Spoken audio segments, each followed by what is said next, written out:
안녕하세요. 사연 읽어주는 남녀입니다. 오늘도 와주셔서 감사드리며 그럼 오늘의 사연 바로 소개해드리겠습니다. 안녕하세요, 구독자 여러분. 저는 아들 하나를 둔 아이 엄마입니다. 여러분은 부부 사이의 비밀에 대해 어떻게 생각하세요?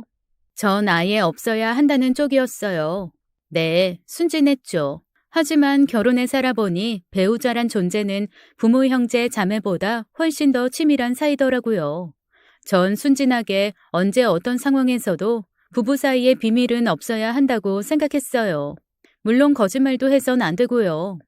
너무 단순했나요? 제 성격이 원래 복잡한 거 싫어하는 편이라서요. 기면 기고 아니면 아닌 게 제일 속 편하기도 했고요. 근데 사람 마음 다 똑같지 않잖아요. 순진하다 못해 해맑았던 저는 날벼락을 맞았습니다. 우리 아들 5살 무렵에 벌어진 일이었어요. 너무 엄청난 일 앞에서 전 갈대처럼 흔들렸습니다. 폭풍 우 한가운데 있던 시간이 지나가고 이제야 과거의 일을 돌아보게 되네요. 거두절미하고 말해볼게요. 전 남편이 바람 피운다고 확신했습니다. 절대로 그럴 리 없을 거라 생각했는데 제 믿음 같은 건 휴지 조각에 불과했어요. 이래서 사람들이 돈에 환장하는구나. 뒤늦게 그런 생각도 했죠. 부동산 계약서나 눈에 보이는 금, 다이아몬드, 현금. 그런 건 확실한 현물로 눈에 보이잖아요. 그런 거 아니면 아무것도 믿어선 안 되는구나. 뒤통수 맞은 것처럼 얼얼했죠. 철 모를 땐 막연히 바람 피우면 이혼이지 뭐가 문제냐고 그걸 알고도 같이 사는 게 더 이상하다고 생각했습니다. 그런데 막상 제가 그 입장이 되고 보니 마음은 지옥인데 결정을 내리기 어렵더라고요. 게다가 남편은 전혀 아무런 내색도 하지 않았으니까요. 성실하고 자상하고 주말이면 저와 5살 아들에게 최선을 다했죠. 외식 나들이도 자주 했으니까요. 머리 좋은 사람이라 바람도 똑똑하게 피우는구나 그랬습니다. 7년 전에 우린 결혼했고 전 남편을 정말 좋아했어요. 남편은 소위 천재들만 가입하는 단체의 회원이기도 했습니다. 제가 남편에게 반한 건 명석함이었고 배려심과 따뜻한 마음도 그 이유였죠. 시부모님과 아주버님 내외는 미국에 계셨고 우리 결혼할 때 잠깐 나오시곤 다시 미국으로 가셨어요. 친정 부모님은 가까이 계셨고요. 남편의 바람을 의심하기 전까지 35해는 무척 행복하고 좋았습니다. 운이 좋고 복이 따르는 제 인생에 100% 만족하고 있었어요. 생활 속에 자잘한 고민들만 있을 뿐이었죠. 우리 아들 영어 유치원을 보낼지 말지, 집을 더 넓혀갈지 말지, 가끔씩은 살을 뺄까, 피부 관리는 어떻게 할까 그런 고민이나 했어요. 우리 부부 경제적으로나 여러 면으로 시작도 괜찮았고 남편 역시 잘 나가고 있었거든요. 여보, 나 피부과 바꿀까 봐. 얼굴에 자꾸 뭐가 나네? 난 모르겠는데. 예쁘기만 한데 뭘. 자기야, 성의 없이 말하지 말고 내 얼굴 제대로 봐봐. 그러면 남편은 제 얼굴을 보는 척하다가 볼에 뽀뽀를 쪽 해줬어요. 아들 채준이는 엄마 아빠 뽀뽀한다고 킥킥거리면서 웃었고요. 주변을 둘러싼 모든 것들이 완벽했습니다. 잘난 데다 나만 사랑하는 남편, 귀여운 아들에 사회적으로 성공하신 양가 부모님까지. 하지만 달콤한 행복은 무참히 깨지고 말았어요. 늘 신경 쓰였던 남편의 친구, 중학교 때부터 친했다는 여자 동창 때문이었습니다. 연애할 때 맨 처음 소개받은 남편 친구들이 중학교 동창들이었어요. 남편은 학구열 높은 대치동이라는 동네에서 자랐고 그때 친구들과 오랜 우정을 유지하고 있었죠. 우리 두 사람 꽁냥거리며 사랑에 빠졌을 때 남편이 그랬습니다. 꼭 소개시켜주고 싶은 친구들이 있다고요. 남자 셋에 여자 둘, 거기서 커플이 한 쌍 있었고 서민애는 솔로였어요. 그때 이미 변호사였고요. 야, 김도연, 웬일이냐? 여자친구를 다 데리고 오고. 미리 말이라도 해주지. 안녕하세요. 저 서민애라고 해요. 반갑네요. 도연 씨랑 중학교 때부터 친구였다고요? 여기 모인 애들 다 같은 학원 다니면서 공부 박 터지게 열심히 하고 그랬어요. 편의점에서 라면 먹고 공부 안 되면 한강 가서 뛰고 그랬죠. 도연아, 기억나? 한여름에 뛰다가 너 기절했던 거. 남의 흑역사를 왜 또 꺼내는데. 너 학원에서 졸다가 책상에서 떨어진 것도 얘기해줘. 분위기가 엄청 좋더라고요. 민혜라는 그 동창은 저랑 첫인사만 나누고 그 뒤론 저한테 말 한마디 시키지 않더라고요. 자기들끼리 하하호호 솔직히 기분 나빴죠. 특히 저보다 남편을 더 잘한다는 뉘앙스의 말을 여러 번 해서 많이 불쾌했어요. 집에 가는 길에 전 물었습니다. 서민애랑 그렇게 친했냐고. 그 동창 솔로인 것 같은데 혹시 도연 씨한테 관심 있는 거 아니냐고 솔직히 물었어요. 근데 아니래요. 서민의 여자로 보는 애 우리 중에 아무도 없어. 지금이야 평범해 보이지? 중학교 땐 커트머리에 완전 선머슴이었다니까. 나한테 관심은 무슨. 볼 때마다 날 놀리기 바쁜 앤데. 남편은 저보고 이해하랬어요. 성격이 원래 그렇다고요. 선머슴이나 다름없다고 했지만 그래도 전 신경 쓰였습니다. 남편 역시 그 여자 동창의 식성, 성격, 취미까지 다 알고 있었어요. 워낙 어릴 때부터 친구니 그럴 만도 했겠죠. 솔직히 제가 왜 불안했는지 털어놓을게요. 선머슴이라는 미애 씨는 보통 미인이 아니었습니다. 화장을 안 하고 꾸미지 않았을 뿐이지 서글서글한 큰 눈에 조각 같은 콧대, 눈동자도 새까맣고요. 여자인 제가 봐도 너무 예쁘더라고요. 전 화려한 미인상은 아니고 귀엽단 얘기는 듣는 편이었어요. 괜히 질투하는 내색하면 없어 보일까봐 아무렇지 않은 척했고 남편과 그 중학교 동창들 미애 씨 패거리는 우리 결혼하고 아기 낳고서도 서로 꾸준히 만나고 챙기고 그랬습니다. 오히려 더 친해졌어요. 그리고 달갑지 않은 일이 벌어졌죠. 아들 3살 무렵 남편은 대기업을 나와 대학 동창과 사업을 하기 시작했습니다. 자연스럽게 변호사인 미애 씨에게 법률 자문을 구하더라고요. 미애 씨가 기업 전문 변호사거든요. 남편과 동업하는 대학 동창 운교 씨, 그리고 서민애는 자주 만나는 것 같았어요. 미애 씨 혼자 우리 집에 올 때도 있었죠. 자기야, 차 좀 부탁해. 미네랑 의논할 게 있는데 1시간 정도 걸릴 것 같아. 재준이 처제방에 못 들어오게 부탁 좀 할게. 중요한 얘기라. 알았어. 미애 씨, 차 뭐 줄까요? 커피? 녹차? 율무차 있으면 그걸로 주세요. 아, 엄청 배고프네. 법원 다녀오느라 점심도 못 먹었거든요. 그러면 전 또 미애 씨 밥을 챙겨주기도 했죠. 남편 서재방에 둘이 들어가면 정말 1시간 넘게 꼬박 안 나왔습니다. 뭐가 그렇게 의논할 게 많은지 전 들어도 모를 얘기겠지만 가끔 방문에 귀를 대보곤 했어요. 그러다 이게 뭐 하는 짓이냐 싶어 몸서리를 칠 때도 있었죠. 오래 겪다 보니 미애 씨가 선머슴이라는 건 알겠더라고요. 위로 오빠가 2명에 아버진 군인이셨대요. 원래는 본인도 직업 군인이 되고 싶었는데 어머니의 격렬한 반대로 일찍부터 진로를 법적으로 잡은 거였고요. 똑똑하고 능력 있는 남편의 여자 동창을 보면 저절로 제 자신이 초라하게 느껴졌어요. 남편과 둘이 일 얘기를 할 때면 더 그랬죠. 분명 식탁에 다 같이 둘러앉아 있는데 둘이 나누는 대화에 낄 수가 없었습니다. 전 영문과를 나와 무역회사를 다녔고 결혼하며 그만뒀어요. 대학원을 다니려고 했지만 아들을 임신하는 바람에 포기했고 채준이 육아하면서는 공부할 엄두가 안 나더라고요. 어쩌면 그것도 핑계일지도 모르겠지만요. 전 미애 씨한테 애인은 있는지 결혼 생각은 있는지가 항상 궁금했습니다. 그래서 슬쩍 물어볼 때도 있었어요. 와, 수정과는 우리 엄마가 해준 거랑 똑같다. 수진 씨, 어쩜 이렇게 요리를 잘해요? 난 이 나이 먹도록 제일 잘하는 게 라면인데. 음식 하다 보면 별로 어렵지도 않아요. 근데 미애 씨는 결혼 생각 없어요? 바빠서 연애도 안 해요? 오빠들 밑에서 자라다 보니까 남자에 대한 환상도 없고 결혼도 별 생각 없네요. 어려서 멋모를 때 도연이 한 3달쯤 짝사랑한 적 있는데 그때 이후론 남자가 눈에 안 들어오는 거 있죠? 전 완전 경악했습니다. 저게 무슨 말인가 싶었어요. 근데 남편이 옆에서 끼어들었어요. 짝사랑 좋아하네. 당신이 얘 몰라서 그래. 눈이 하늘 꼭대기에 달렸다니까. 중학교 때보다야 예뻐졌지만 얘 진짜 성격 알면 다 도망갈걸. 거짓말도 웬만해야 믿어주지. 야, 네가 날 언제 짝사랑했냐? 그러더니 둘이 또 하하호호 웃더라고요. 전 주방으로 가서 남편 쪽을 흘겨봤습니다. 나 빼놓고 둘이 눈 마주치면서 웃는 게 엄청 짜증나더라고요. 그대로 채준이 재운다고 방에 들어가 나오지도 않았어요. 남편이 미애 씨를 배웅하는 소리가 들렸습니다. 잘 가라고 고맙다고 한마디면 될걸. 우산은 챙겼냐, 운전 조심해라. 남편은 자상하게도 챙겼어요. 미네 씨는 또 알았다고 하면서 잔소리 좀 그만하라고 하고요. 누가 들으면 둘이 부부인 줄 알았을 거예요. 전 단단히 삐졌죠. 그래서 한 3일 입을 꾹 닫고 있었습니다.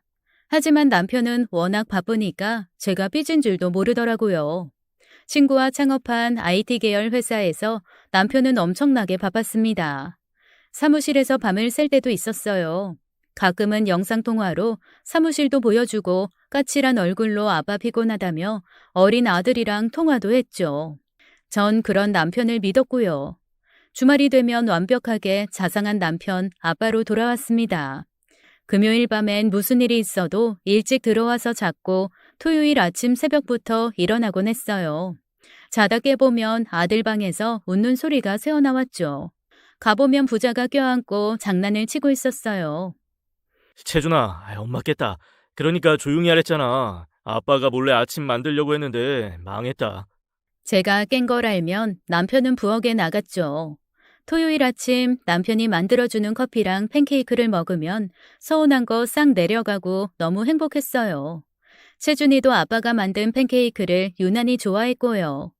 세 식구 그거 먹으면서 어디 놀러 갈지 주말에 뭐 할지 얘기 나누는 게 토요일 아침 일상이었습니다. 그렇게 2년쯤 지났을 거예요. 어느 순간부터 남편의 행동이 이상해지기 시작했어요. 또 시도 때도 없이 전화가 오기 시작했죠. 처음엔 몰랐는데 다 서민의 전화였어요. 세 식구 놀이공원에 갈 때도, 펜션에서 수영을 하고 있을 때도, 마트에서 부부끼리 장을 보고 있을 때도 그 여자는 남편에게 전화를 해댔습니다. 자기야, 나 잠깐 통화 좀 하고 올게. 서 변호사한테 전화 왔어. 또 서민애야? 걘 예의라는 걸 몰라? 왜 주말에도 전화를 하고 난리야? 더 기분 나빴던 건 서민애의 전화만 오면 꼭 조용한 데 가서 전화를 받았어요. 한마디로 저를 피해서 통화를 했다는 거죠. 왜 그렇게 둘이 자주 통화를 하는지, 도대체 뭐 때문인지 하루는 작정하고 남편한테 물었더니 회사 일 때문이래요. 그 회사 일 나도 좀 알자고 했더니 또 설명을 해주더라고요. 통 알아듣질 못하니 더 약올라서 됐다고 했습니다. 전 친정엄마한테 고민을 털어놨어요. 채준 아빠 다 좋은데 딱 하나 걸리는 거 있다고요. 어려서부터 친구라는 능력 있고 예쁜 여자 동창이 있다. 일 때문에 자주 만난다고는 하는데 솔직히 신경 쓰이고 기분 나쁘다고 했죠. 전화도 시도 때도 없이 자주 한다고요. 설마 둘이 바람난 건 아니겠지 하니까 여동생이 나섰죠. 언니, 그쪽 그냥 넘기지 마. 여자의 직감은 동물적 감각 그런 거야. 뭔가 불안하니까 촉이 발동한 거 아니겠어? 형부도 남자 아니야. 한순간 흔들릴 수 있다고. 단속 잘해. 그랬더니 친정엄마가 펄쩍 뛰었습니다. 결혼도 안 해본 게 나선다고요. 여동생은 남자친구만 수차례 바꿔가며 연애를 하고 있었죠. 그런 경험으로 잡지사에 글도 쓰고 있었고요. 한마디로 연애 전문가였습니다. 전 동생 말에 혹했는데 엄마가 제 등을 찰싹 때리셨죠. 동시에 여동생도 맞았어요. 동시에 아프단 소리가 튀어나왔죠. 아파 엄마 왜 꼬집어? 으이구 한다는 얘기하고는. 미진이 넌 들어가 있어. 연애 기사인지 뭔지 써대더니 잘난 척 하는 거냐? 네가 하는 연애질이 정상적이야? 누가 누구한테 충고를 해? 애 낳고 잘 사는 언니랑 형부 사이 갈라놓지 마. 넌 방에 들어가 있어. 입 꾹 다물고. 엄만 나한테만 그래. 흥. 동생은 입을 삐죽거리면서 들어갔고 엄마가 절 붙잡고 말씀하셨어요. 괜히 긁어 부스럼 만들지 말라고요. 김서방 친구랑 회사 창업한 거 아니냐고 그 친구 변호사라 도움받는 거 가지고 괜한 의심 말라고 하셨습니다. 아무 사이도 아닌데 섣불리 의심하고 주책 떨면 남자라는 존재는 아무 생각 없다가도 솔깃할 수 있다고요. 한마디로 동창을 여자로 보게 만들지 말라는 거였습니다.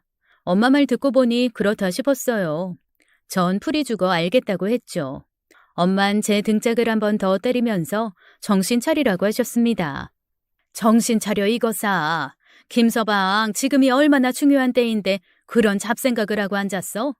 너도 영어 공부한다며. 능력 있는 사람들 일 좀 해보겠다는데 괜히 초치지 말고 너도 공부해, 공부. 친정엄마한테 들은 말도 있고 해서 전 마음을 풀고 남편의 회사에 찾아갔어요. 도시락이랑 간식 푸짐하게 싸서요. 남편은 대학 동창인 웅교 씨랑 같이 2년 전에 회사를 차렸고 꾸준히 성장하고 있었습니다. IT 계열 회사로 두 사람의 역할은 또렷하게 나뉘어 있었죠. 남편은 전공과 경험을 살려 IT 기술 개발에 몰두했고 친구인 웅교 씨는 영업과 직원 관리를 맡았고요. 웅교 씨는 제가 봐도 딱 사업 체질이었습니다. 둘이 어떻게 친구인가 싶을 정도로 둘은 성격이 달랐어요. 완전히 반대 성향이니 둘이 잘 맞나 싶기도 했고요. 웅교 씨는 가끔 절 보면 그렇게 수다를 떨었습니다. 요새 어떻게 지내냐, 채준이는 얼마나 컸냐, 워크숍 가는데 장소 좀 골라달라, 엄청 수다스러웠죠. 뭐랄까 남편처럼 하나만 파는 사람이 아니라 세상 일에 도 같은 사람처럼 느껴졌어요. 얘기거리도 많고 사람 적당히 띄울 줄도 알고요. 그런데 남편한텐 그런 게 없었거든요. 둘이 참 잘 만났다 싶었습니다. 남편도 둘의 정반대 성격에 대해 얘기한 적이 있었어요. 너무 다르기 때문에 오히려 잘 맞는다고요. 그런 두 사람이 손을 잡았으니 잘 되겠다 싶어 전 응원을 하고 있었습니다.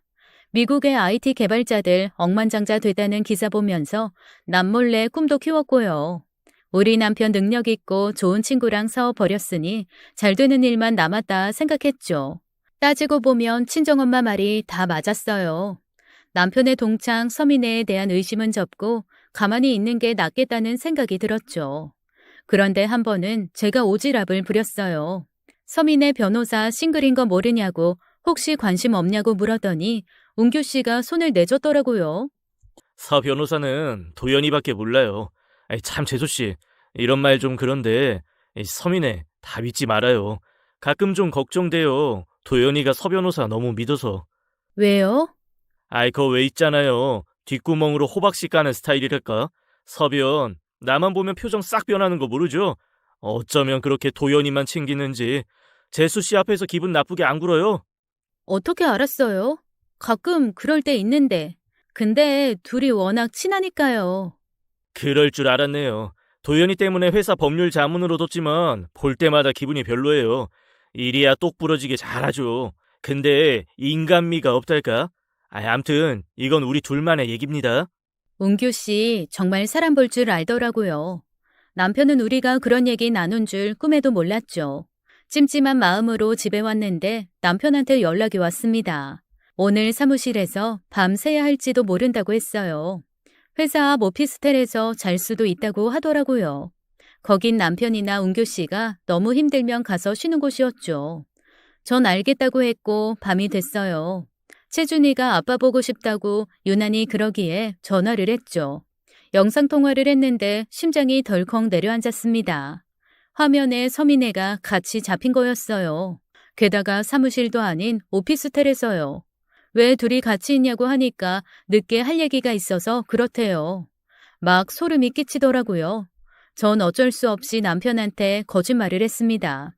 채준이가 갑자기 열나는 것 같으니까 집에 오라고요. 남편은 알겠다고 하더니 정말 1시간 안에 오더라고요.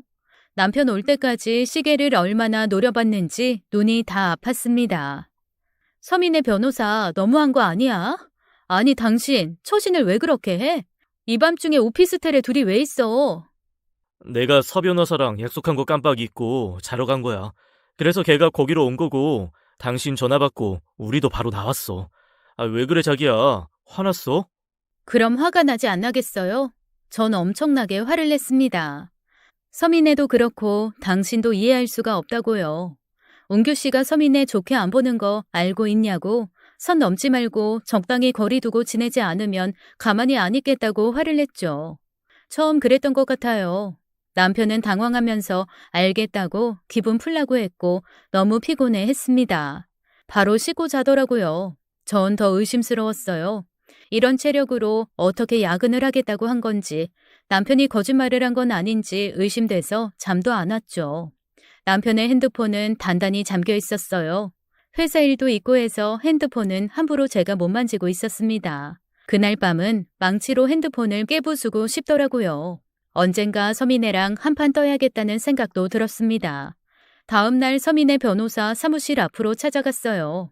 카페로 나오라고 해서 하고 싶은 말 다 했죠. 도대체 어제 왜 거기 있었냐고, 일적인 얘기면 사무실에서 하지 내 남편 자는 데는 왜 갔냐고 따졌습니다. 그랬더니 어이없어 하더라고요. 거기 있다길래 갔고 일 얘기만 했다면서요. 못 참겠어서 왔고 하고 싶은 말은 다 할게요. 미애 씨 선 넘는 거 알아요? 둘이 일 얘기만 하는지 아닌지 내가 어떻게 합니까? 우리 도연 씨 자상한 아빠고 남편인 거 미애 씨 다 알죠? 그래서 가고 싶어요? 그런 거예요 혹시? 선 넘는 건 그쪽인 것 같은데요. 수진 씨 이러는 거 도연이가 알면 뭐라고 할까요? 오늘 만난 거 없던 일로 하죠. 일이 바빠서 이만 갑니다. 대답하고 가지. 도연 씨 넘보지 마. 내 남자고 우리 애 아빠야. 능력 있다면서 왜 유부남한테 질척거려? 일 얘기만 해. 사적인 감정 섞지 말고. 나 우습게 보지 마. 알았어? 전 서민애보다 먼저 그 카페를 나왔어요. 며칠 후 남편이 흘리듯 이런 말을 하더라고요. 미애가 좀 이상하게 군다나요? 전 속으로 생각했습니다. 그게 정상일 거라고요. 남편한텐 이렇게 말했어요. 남녀 사이에 친구 사이 가능하다는 말 난 안 믿는다고요. 내 신념이 그런 걸 어쩌겠냐고 했죠. 부인이 싫어하는 일은 하지 말아야 하는 게 유부남 필수 덕목 아니겠냐고 뭐라고 했습니다. 남편은 입을 꾹 다물더라고요. 그 후로 시간은 흘렀고 우리 부부 그리고 웅교 씨 커플이 함께 저녁을 먹은 적이 있어요. 그런데 웅교 씨 애인 보통 여자가 아니었습니다. 무슨 마케팅 부장이라고 하더라고요. 경력이 보통 화려한 게 아니었어요. 유학파의 유명한 회사의 마케팅 부서를 거쳤더라고요. 걸치고 나온 옷도 다 명품에 외모도 엄청났습니다. 저도 잘 꾸미고 나왔지만 그 화려함에 될 건 아니었죠. 게다가 엄청 교양을 떨더라고요. 그래서 집에 계신다고요? 자기 개발 안 하세요? 네, 영어 공부하고 있어요. 대학원 갈까 하고요. 대학원요? 그냥 아기 열심히 키우는 게 낫지 않아요? 한꺼번에 여러 일 하는 거 아무나 하는 거 아니잖아요. 말을 거침없이 하더라고요. 그러면서 자긴 결혼해도 절대 일을 놓지 않을 거래요. 퍼지고 싶지 않다나요? 엄청 불쾌하더라고요. 자긴 잘 나간다 이건가 날 깔보나 이런 생각도 들고요. 가만히 있던 남편은 저 부지런한 사람이라고 독서도 좋아하고 영어도 이미 잘한다고 칭찬을 해줬지만 기분 나쁜 티가 분명히 났어요. 집에 오는 길에 차 안에서 그러더라고요. 앞으로 그 여자 볼 일 없을 거라고요. 은규 씨가 하도 커플끼리 밥이나 같이 먹재서 나간 자리라면서 오늘 일은 그만 잊어버리래요. 그 씁쓸한 표정이 내내 마음에 걸리더니 기어이 진실이 밝혀졌죠. 은규 씨 애인 알고 보니 술집 여자였어요. 정말 깜짝 놀랐습니다. 초저녁 강남의 한 카페에서 친구랑 밥을 먹고 있었어요. 통유리 창으로 밖이 훤히 다 보이는 곳이었죠. 맞은편 커다란 빌딩 한쪽에 지하로 내려가는 입구가 있었어요. 상가명도 뭐하는 데인지 모르게 애매하게 돼 있더라고요. 그런데 검은 리무진이 그 앞에 도착하더니 치장한 여자들이 우르르 내려 거기로 들어가는 거였어요. 화장이나 옷차림새가 예사롭지 않아서 저절로 눈이 갔습니다. 놀랍게도 은교 씨 여자친구도 있었어요. 워낙에 늘씬하고 이뻐서 길 건너에서 봐도 알아보겠더라고요. 무슨 마케팅 회사가 저런 데 있나 싶어 이상했는데 친구가 말을 꺼냈습니다. 너 저기 아가씨들 들어가는 거 보여? 새까만 외제차 줄줄이 들어오고 여자들 지금 막 내리잖아. 우르르 들어가는 거 보이지? 그러게. 너무 이상하다. 저기 뭐 하는 데야? 방금 나 아는 사람도 봤어. 마케팅 회사 다닌댔는데 이상하다. 어머머, 진짜야? 저기 단란한 주점이야. 술집. 마케팅 회사 좋아하네. 술집 다니면서 거짓말한 거네. 어떻게 아는 여자인데? 당장 끊어. 질 나쁜 여자야. 너무 황당했죠. 술집 다녀놓고 마케팅이 어떻네, 일하는 여자가 어떻네, 그렇게 잘난 척을 했다니 뒤로 넘어갈 지경이었어요. 너무 찜찜했습니다. 둘이 엄청 친하고 동업자인데 은규 씨 저런 데 다니는 거 남편이 아는지 모르는지 확인을 해야겠다 싶었죠. 전 퇴근한 남편한테 물었습니다. 은규 씨 이상한 술집 다니는 거 아냐고요. 그 사람 애인 초저녁에 봤다고 마케팅 회사니 뭐니 하는 거 다 거짓말인 것 같다고 했죠. 남편은 어두운 표정으로 안다고 하더라고요. 하루라도 빨리 그런 데 끊으라고 했는데 그것도 중독인지 버릇을 못 고치는 것 같대요. 저녁 식사 자리에서 은규 씨 애인이라는 여자가 거짓말하는 것도 다 알고 있었대요. 전 은규 씨에 대한 믿음이 완전히 깨졌습니다. 충격이 말도 못했죠. 전 남편한테 다짐을 받았어요. 그런데 따라가면 절대 안 된다고요. 남편은 그럴 일 없다고 저를 다독였죠. 원하면 휴대폰에 위치 추적 달아도 된다고 하면서요. 은규 씨 겉은 멀쩡하고 잘생겼는데 사고방식이 영 아니더라고요. 남편이랑 친하다니 괜찮은 사람인 줄 알았는데 완전히 바닥이었습니다. 하지만 은규 씨 취미생활은 더러워도 사업 수완은 확실히 있더라고요. 회사는 꾸준히 성장하고 있었고 남편이 개발한 기술, 영업력 발휘에서 사업을 일으키는 솜씨가 보통이 아니었어요. 회사가 크는 게 제 눈에도 보였습니다. 그럴수록 남편의 변호사 동창 미네 씨와의 만남도 잦아졌고요. 미네 씨는 제가 찾아가 면박을 준 뒤로 저한텐 눈길도 안 줬어요. 저도 잘됐다 싶어 거리를 뒀고요. 남편한테 한 번 더 꼬리치면 가만 안 둔다고 했지만 마음은 편치 않았습니다. 그렇게 시간은 흘렀고 어느 날 여동생이 집에 놀러 왔어요. 엄마한테 쫓겨났다나요? 기사에 남녀의 잠자리에 대한 글을 썼는데 그걸 엄마가 우연히 보시고 불같이 화를 내셨다는 거였어요. 남사스러워 죽겠다고 이럴 거면 당장 집 나가서 독립하라고 하셨대요. 근데 동생은 돈이 없었습니다. 섣부른 주식 투자로 그동안 모아둔 돈 다 날렸거든요. 우리 집에 엄마 화 풀릴 때까지만 있겠다고 해서 그러라고 했어요. 저도 궁금해서 동생의 기사를 찾아봤습니다. 보고 입을 다물 수가 없었어요. 당시 동생은 30대 초반이었고 미혼이었는데 연애하는 남녀의 잠자리 얘기를 너무나 자세히 쓴 거였죠. 전 엄마처럼 동생의 등짝을 때렸습니다. 우리나라가 이렇게 개방적인 분위기였냐고 하면서요. 동생은 그러더라고요. 언니, 우리나라 기혼부부들 잠자리 횟수 다른 나라에 비하면 너무 적은 거 알아? 언니도 안심하지 마. 애 낳고 남매처럼 지내는 부부 많다고 들었어. 그러다 바람나는 거래. 속궁합 맞는 애인을 두는 이유가 거창한 게 아니라는 거야. 내 말이 틀려? 언니는 더 잘할 거 아니야. 어이가 없었습니다. 너한테 그런 충고 듣고 싶지 않다고 했지만 동생은 거침이 없었어요. 형부 같은 스타일 은근히 잠자리 화끈한 거 좋아할 수 있다면서 자기한테 솔직히 말해보라는데 어이가 없었습니다. 저 못하는 소리가 없다고 나무랐지만 동생은 자기 말 좀 들어보래요. 채준이 웬만큼 컸으니까 둘이 여행도 가고 색다른 경험도 해보고 그러라나요? 삭막하게 살지만 말라면서요.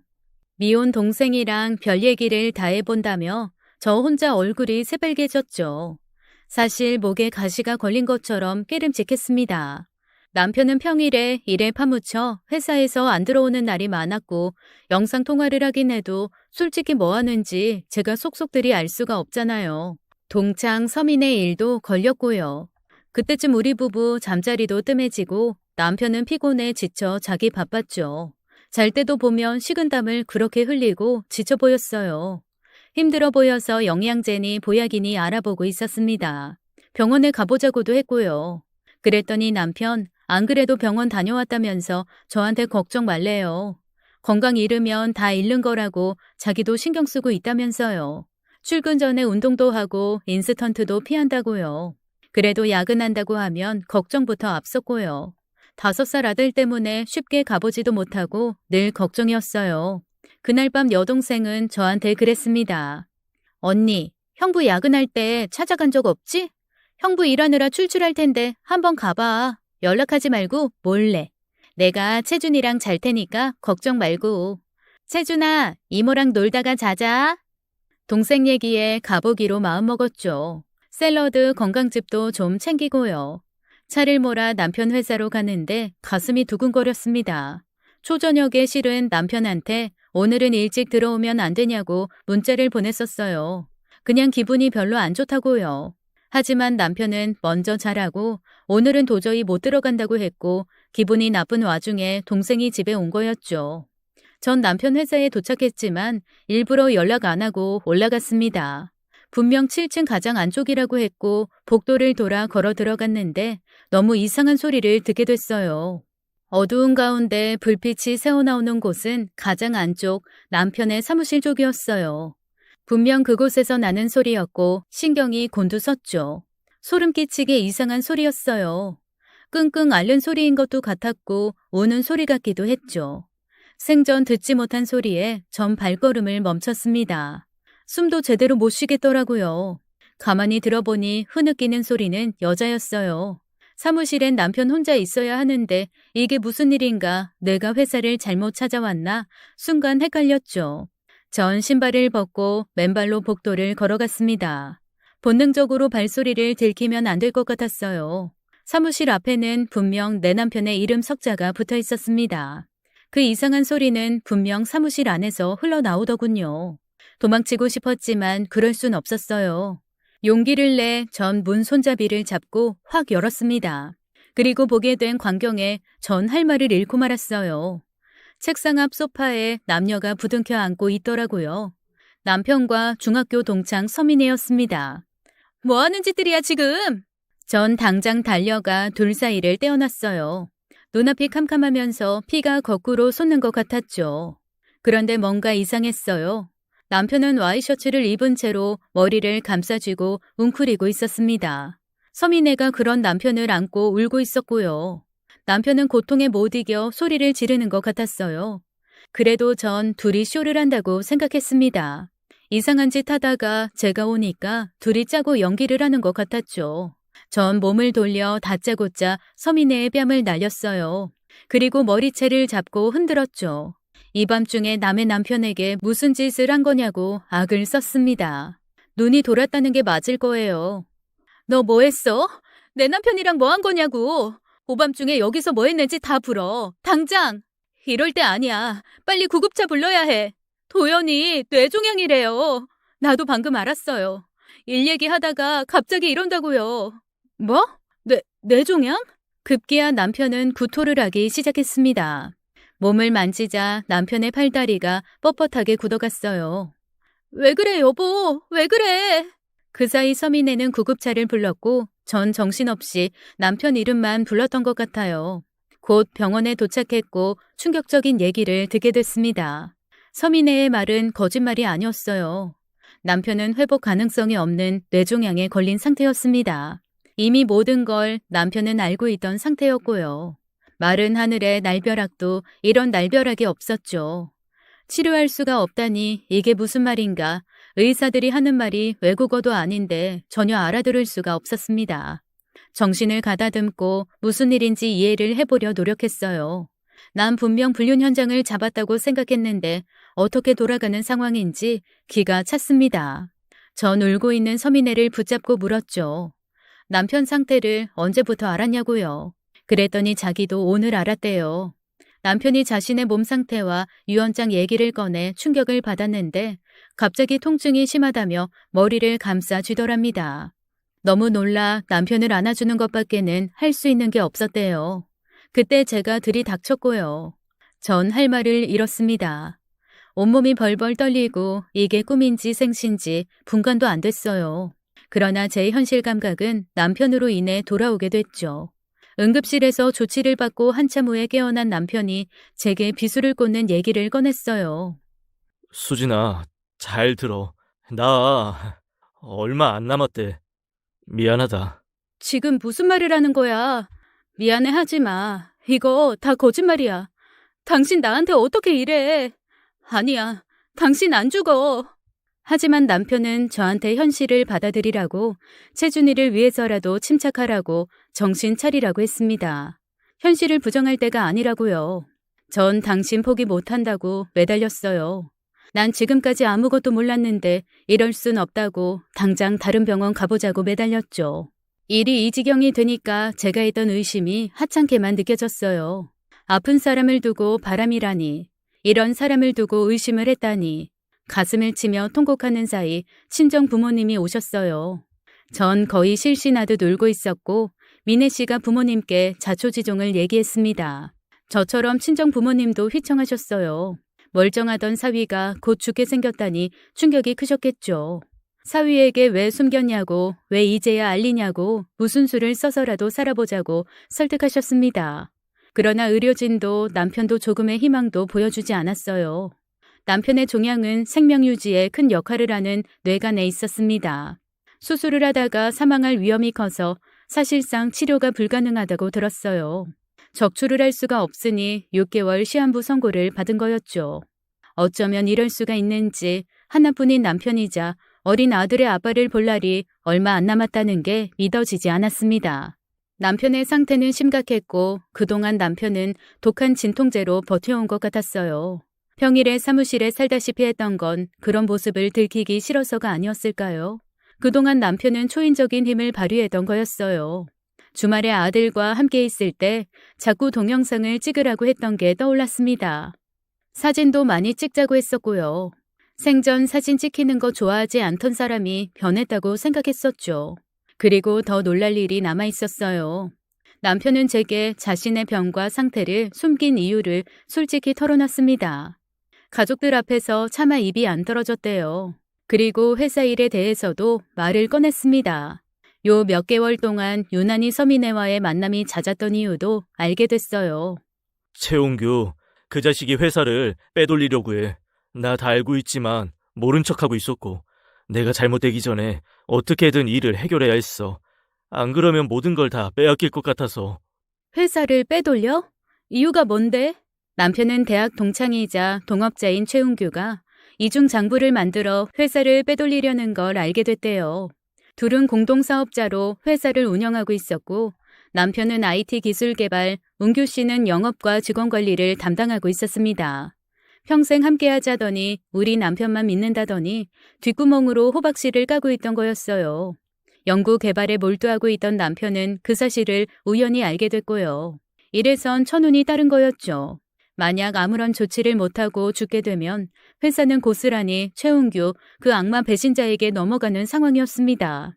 그걸 막기 위해 남편은 아픈 와중에도 적극적으로 행동했던 거였어요. 그 일에 변호사 민혜 씨가 적극적으로 도움을 주고 있었고요.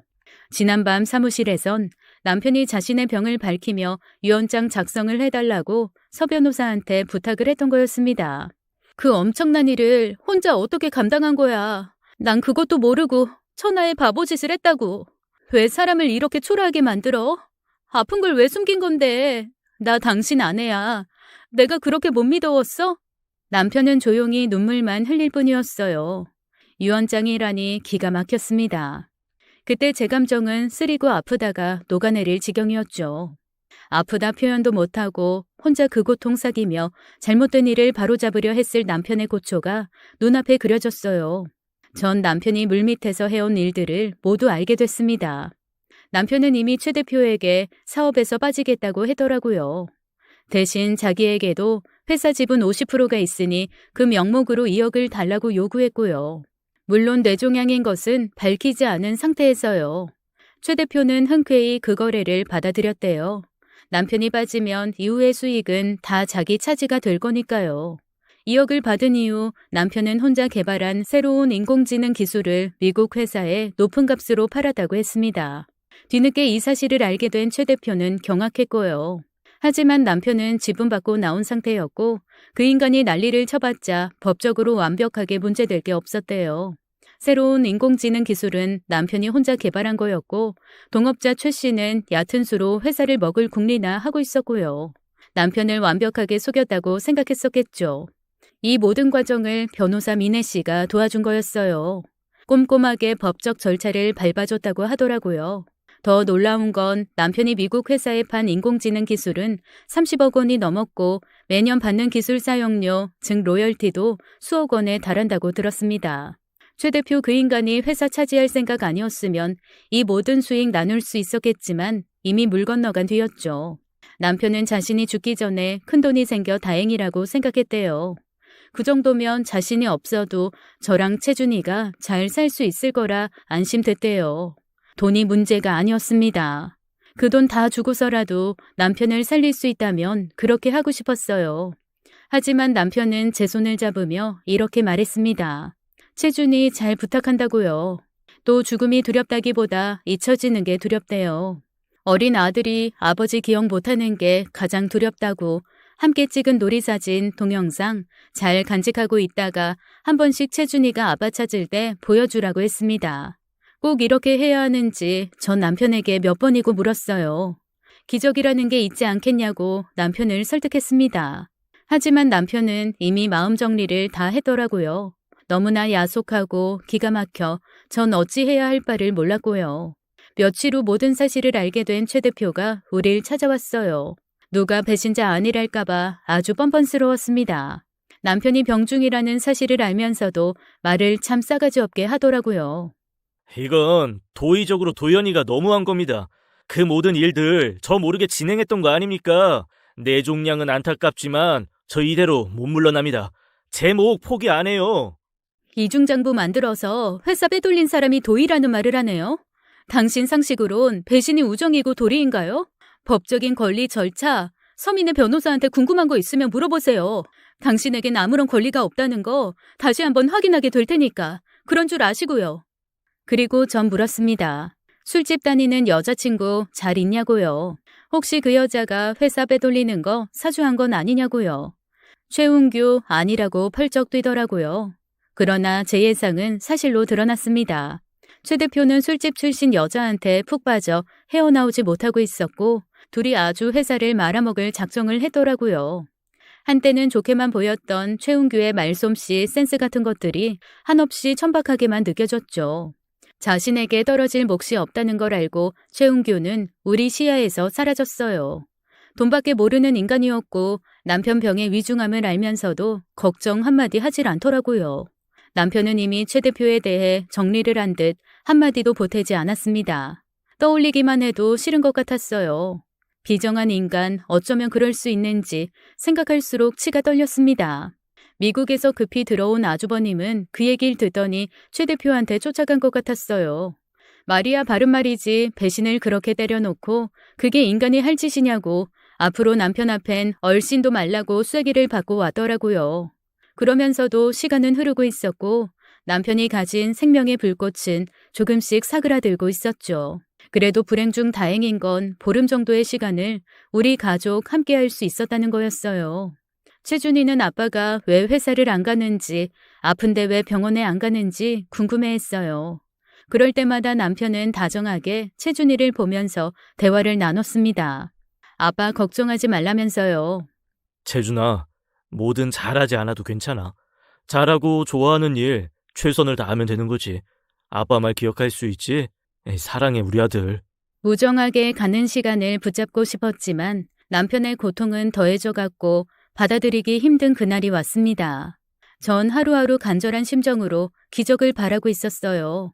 한 달 후, 석 달 후에도 남편이 꼭 제 곁에 있을 거라 믿었어요. 하지만 제 바람은 이루어지지 않았습니다. 한밤중 남편은 호흡곤란으로 병원에 실려갔고 36회의 시간을 열정적으로 살던 그는 결국 세상을 떠나고 말았어요. 여보, 채준 아빠, 내 말 들려? 고생 많았어. 이제 고통 없는 곳에서 편히 쉬어. 채준이랑 나 더는 걱정하지 말고. 사랑해 여보. 우리 잊으면 안 돼? 믿기지 않는 현실이었지만 남편의 유언을 새기며 이를 악물었어요. 남편이 제게 그랬거든요. 자기가 없더라도 채준이 키우며 씩씩하게 잘 살아달라고요. 그게 자기 마지막 소원이라고 했습니다. 전 알 수 있었어요.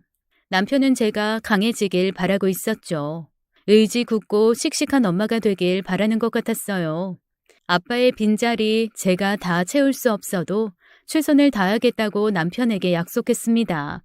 죽음이 뭔지도 모르는 채준이는 빈소에서도 얌전히 잘 있었어요. 영정사진 보면서 아빠 어디 갔냐고 찾으면 모두가 할 말을 잃었습니다. 안타까운 소식을 듣고 가족, 친척들, 남편의 친구들이 모두 찾아와 줬어요. 미애 씨와 중학교 동창들도 3일 꼬박 저와 함께 해줬고요. 남편이 눈 감기 전 미애 씨에게 정중하게 사과를 했습니다. 지난번 오해하고 심한 말 한 거 정말 미안하다고요. 앙금이 있다면 풀어달란 말 못하겠지만 진심으로 미안한 마음만은 알아달라고 했습니다. 미애 씨는 제 손을 잡으면서 그렇게 말해줘서 고맙다고 앙금 남은 거 없다고 하더라고요. 그동안 알게 모르게 자기 때문에 속 썩은 거 있을 텐데 오히려 미안하다고 울었습니다. 생각해보면 남편이 눈 감기 전 중학교 동창들이 왔을 때 참 행복한 표정을 지었던 것 같아요. 끝까지 좋은 추억 남겨준 남편의 친구들에게 너무 고마운 마음이 들었습니다. 장례식을 치르며 시부모님은 감당 못할 상황에 힘들어하셨고 어머닌 결국 입원하게 되셨어요. 모두에게 힘든 시간이었죠. 남편 장례식 끝내고 처음 집에 온 날이 기억나네요. 친정 부모님과 여동생이 채준이를 안고 함께 들어왔는데 억지로라도 버텼어야 했는데 무릎이 푹 꺾이더라고요. 그대로 안방에 가 통곡을 하고 울었습니다. 신혼 때부터 살았던 이 집에 이제 남편은 돌아올 수 없다는 걸 받아들일 수가 없었어요. 신혼사진 속의 남편은 저렇게 멋진데 여전히 나를 보고 웃고 있는데 더 이상 함께할 수 없다니 미칠 것 같았습니다. 여보, 나 혼자 어떻게 살라고. 이렇게 빨리 가버리면 어떡해. 침대에 쓰러지듯 울다 잠들었고 깨보니 친정 부모님은 가셨더라고요. 아들은 제 여동생과 놀고 있었습니다. 동생이 끓여준 죽을 앞에 놓고 넋놓고 있는데 채준이가 다가와 엄마 먹으라고 숟가락을 대신 들더라고요. 알았다고 대답을 하려는데 목이 메어 혼났습니다. 아들 앞에선 더 이상 슬퍼하는 모습 보이고 싶지 않았는데 절망이 깊으니 마음대로 안 되더라고요. 제 동생은 아들에게 동영상을 틀어준다고 했고 이것저것 누르다 노트북에 저장해둔 영상을 틀었습니다. 남편이랑 아들이 연을 만들고 날렸던 그날의 영상이 흘러나왔죠.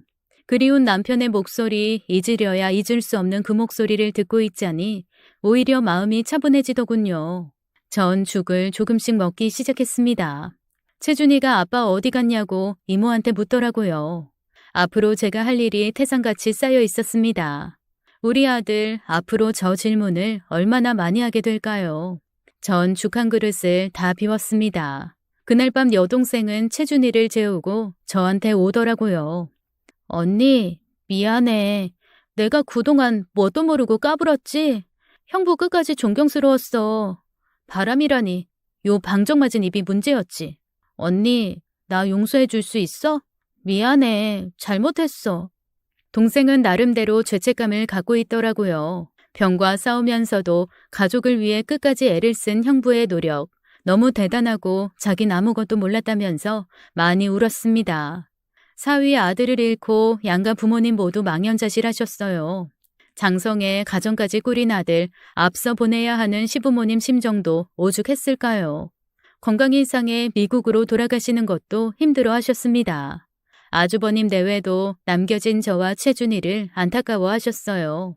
먼 후에라도 채준이 미국에서 공부시키고 싶으면 같이 오라고 마음 넉넉하게 말씀해 주셔서 큰 위안이 됐죠.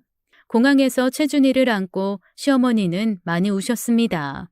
오는 순서는 있어도 가는 순서는 없다는 말, 당신이 이렇게 아프게 겪을 줄 몰랐다면서 애통해 하셨어요. 그러면서 남편이 준비했던 모든 일들에 대해 이렇게 말씀하셨습니다. 도연이답다. 어릴 때부터 그렇게 책임감이 강했어. 저 자식 어떻게든 걱정 없이 살게 하려고 그랬구나. 세아가 힘들겠지만 채준이 보면서 하루하루 견뎌보자. 불쑥 떠나고 싶으면 미국으로 와도 돼. 너만 괜찮으면. 네, 어머니, 건강 살피세요. 아버님, 채준이 데리고 한번 가겠습니다.